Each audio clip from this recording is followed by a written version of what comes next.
social network platforms. He joined IBM after graduating from the University of Michigan with a degree in computer science. He is a Reading resident. In fact, his wonderful wife Ingrid is right over there and is a member of our programming committee and is one of our committee hosts for the day. So we thank again our programming committee members, chaired by board member Pam Roby, for putting together these wonderful programs. I'm sure we are in for a wonderfully amazing presentation as we learn more about the future of computing and information-driven computers. Please join with me in welcoming our speaker.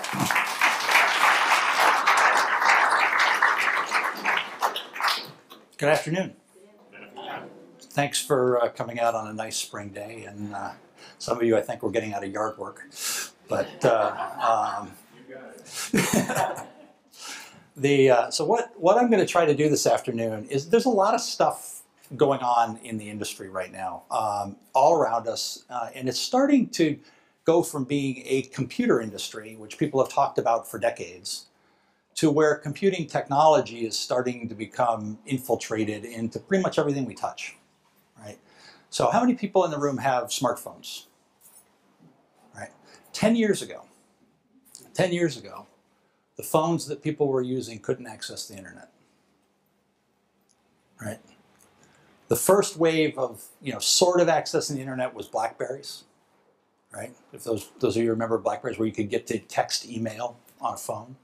But it wasn't, it's within the last 6 or 7 years where this idea of being able to access, colorful graphics and websites and have access to information at your fingertips has really become a reality, right? When it first came out, when the iPhone first came out, I was actually sitting in the office of the people running BlackBerry. And they looked at it and said, it will never work.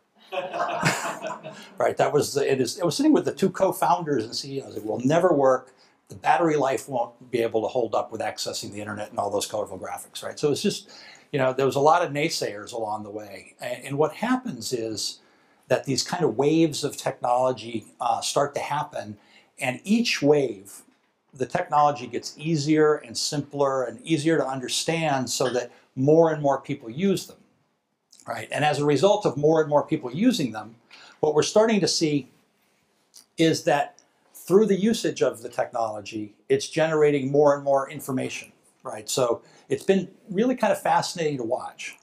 Mobile devices generate information about where you are as you're walking down the street. Most people don't like to know that, but it does. And that information is actually valuable and useful to other businesses, right? So there's now